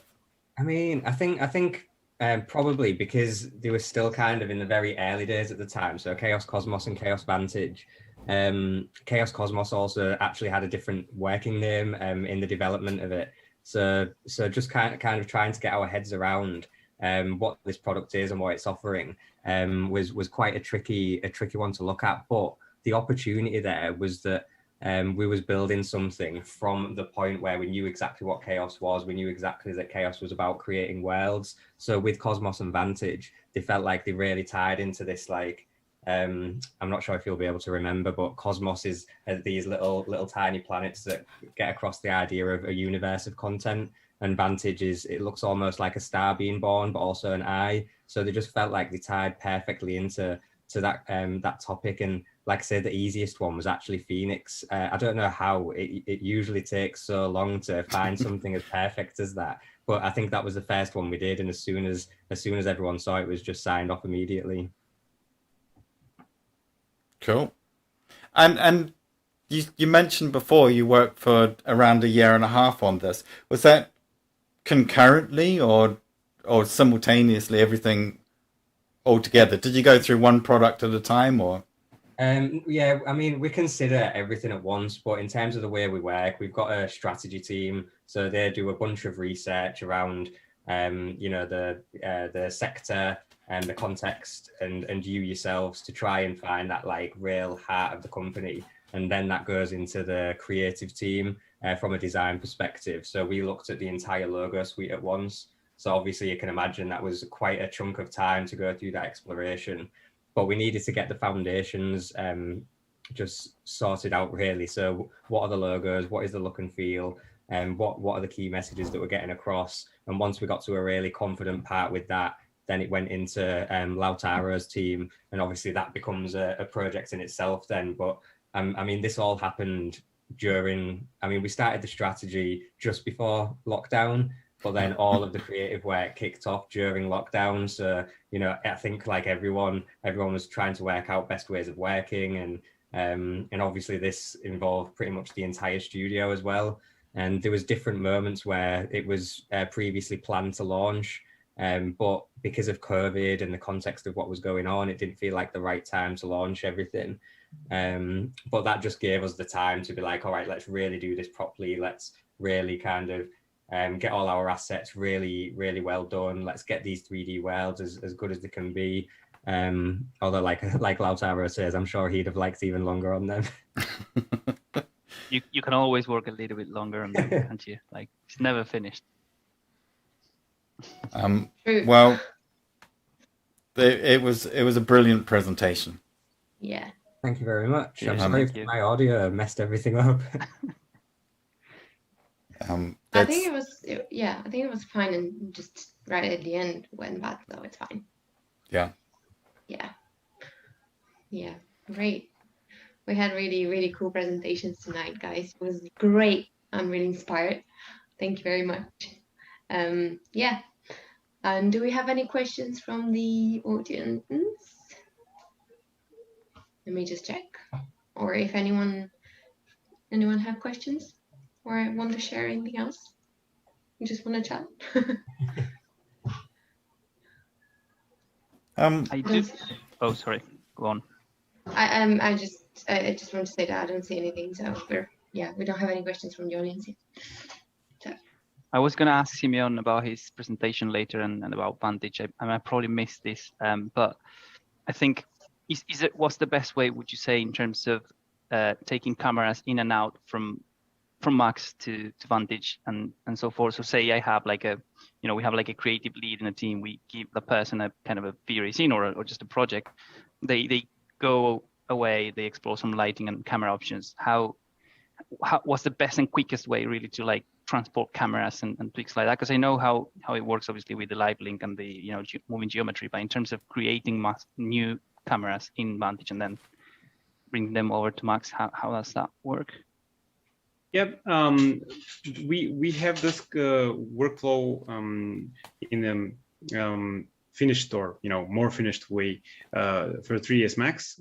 We do have the fourth button on the toolbar actually is a Max script that will take a Vantage file and import the cameras that you created over there. So the workflow would be ideally explore the scene in Vantage, create camera bookmarks or cameras in this lister, and then save out Vantage configuration file from file save as, and that file will contain all the additional data, mainly cameras, in this file, and then within 3ds Max you use the button on the Vantage toolbar that says import changes or import cameras from Vantage. Does that create I guess that creates a V-Ray camera, right? Or a 3ds Max physical camera?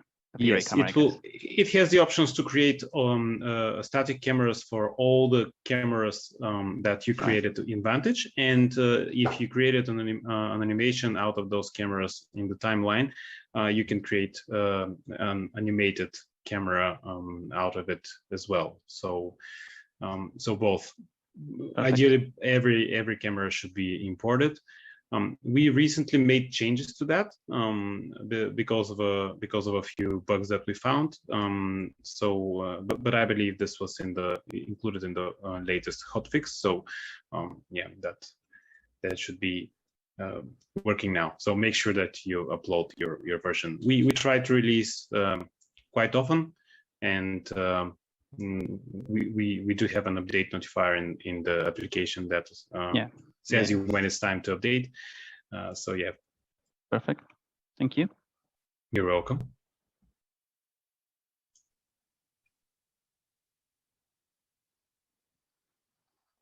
We can't hear you. Here, Nigel. Well, turn the sound on. There we go. Lautaro, your final slide about an art director. Do you want to quickly share? Is there any more information about that? Yeah, I mean, well, to be honest, so what we do is we usually work, again, as a visualization studio, as a creative agency for property a place. We work across many different types of projects we do. We do like master plans. We might go from like, the nice thing is we might go from like crazy scales to like very tiny and manageable objects, which is always really nice, at least for me as a 3D artist. So that's kind of the work we do, and we're expecting someone to art direct the team in terms of what's the right look, what's the right lighting composition, just elevating the overall quality of an image. Also, obviously, doing some sort of client facing and communicating concepts, etc. I'm sure you can read more about that in our website. So there's probably a lot more information in there than what I can give you now. But yeah, as I said, there are also some other positions available in there if people are looking for a new position or they know a friend who might be looking for that. Yeah. Cool. Great. So, interest in 3D. Yeah. Interest in 3D and architecture. Yeah. Brilliant. Maybe I can also Cool. say something.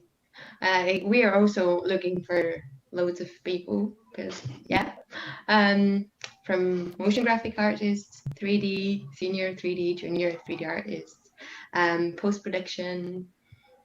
Yeah. Well, it's quite a sort of leading. Everyone seems to be busy. Is there anyone who isn't busy right now?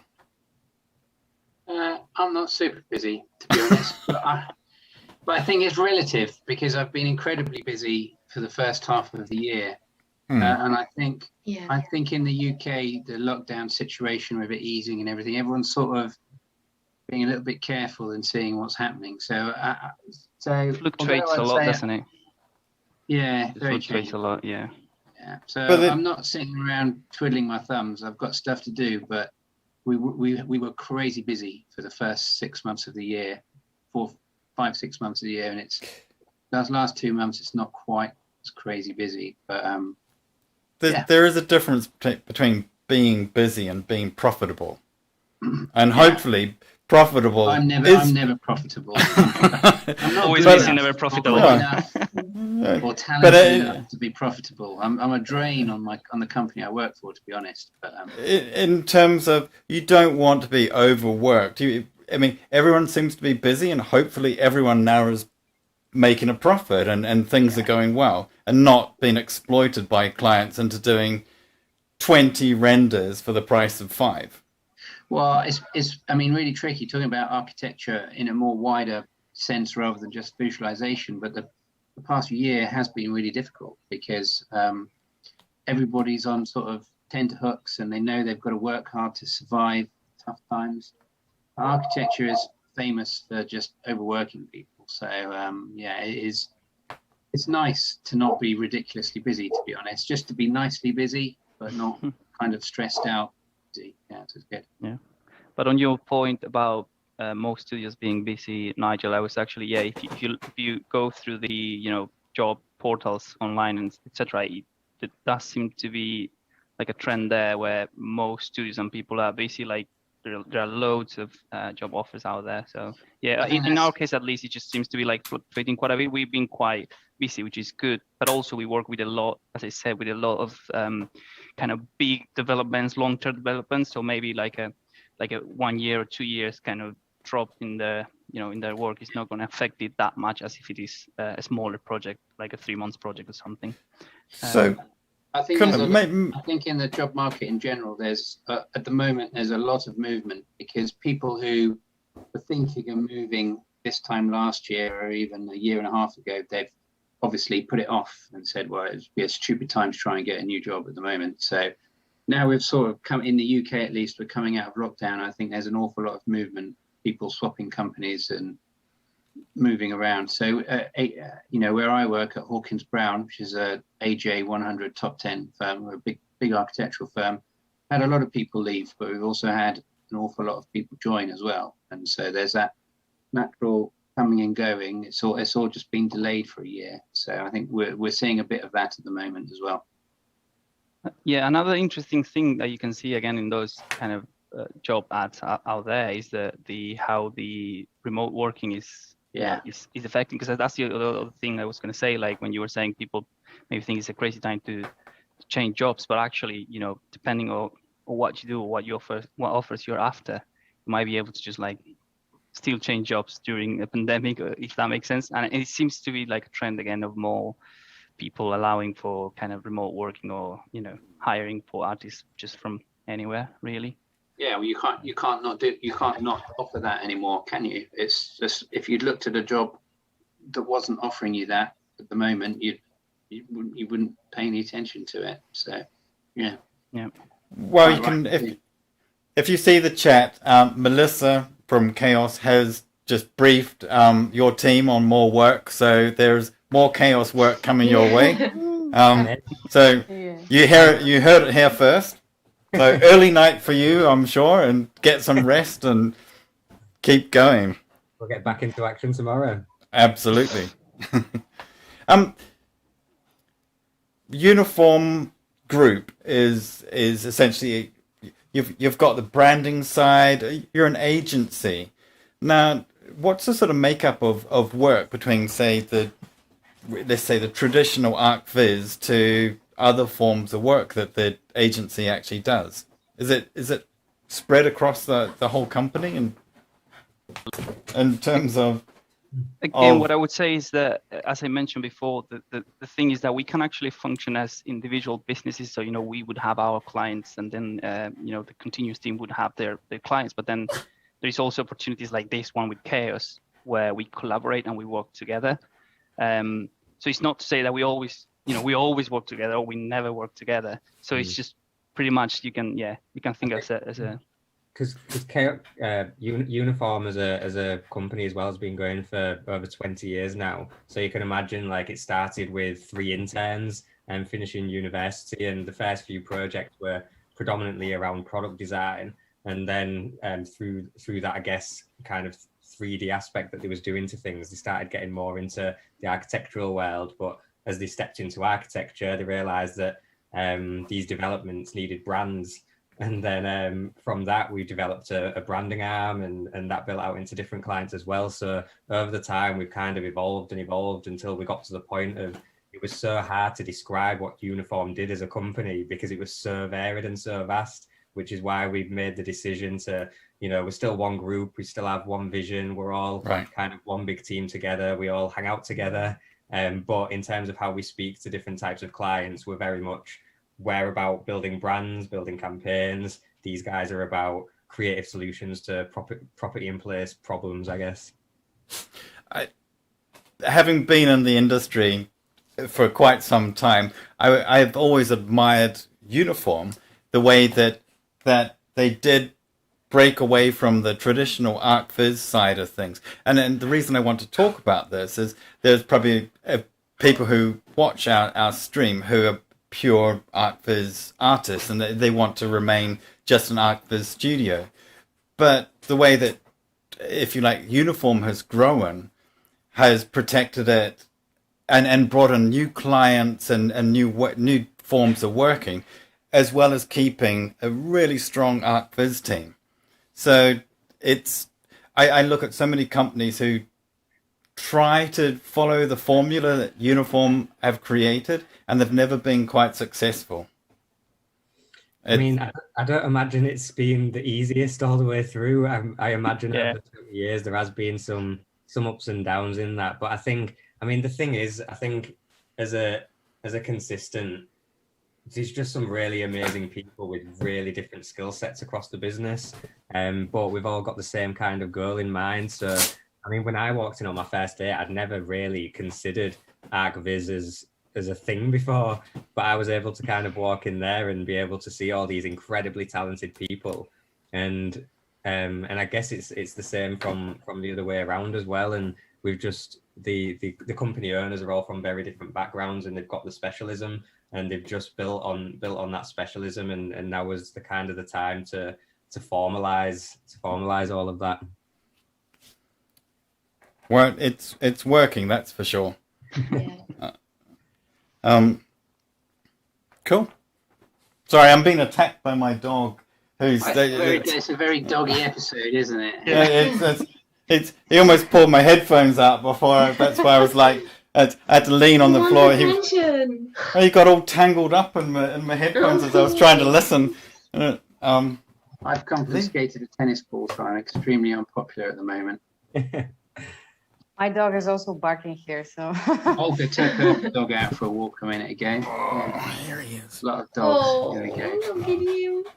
Is it There time he to is. show our dogs? It is. Yeah. It's dog. Dog time. Dog Say hello. hour. Say hello to the people. Oh, leave me alone. Looks like I came back to the very right He moment. has deep voice. What's his name, Nigel? Bill. Well, Bill. okay. His posh name is William Morris Hunt. Like the cigarette brand. That is very posh. Isn't it? It's not the cigarette brand. William Morris. It's, well, yeah, it is that, but the Hunt. Anyway, Sorry. sorry, distracted there. Cool. Well, I think we, you Anna, we're done. Yeah, I think yes. Can we just spend like 30 seconds? So a lot of people have asked us when 3ds London is back to meeting in the pub or meeting normally, and I think from me and everyone else that organises it, the answer is as soon as we possibly can, as soon as we think it's safe to do it, and we're not going to get in trouble for breaking any rules. So we just want to thank everyone for your patience. The YouTube, what we're doing here on YouTube is incredible, and I think it's brought us a lot of new viewers.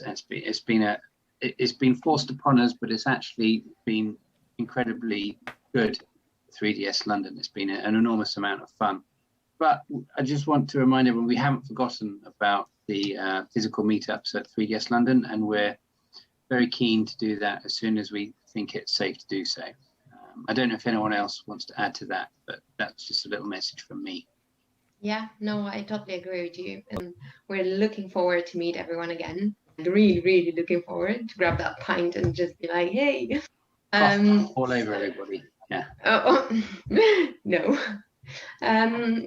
Yeah, so we'll be, whenever it's possible, we'll try to organize it. And yeah, we are all together in that.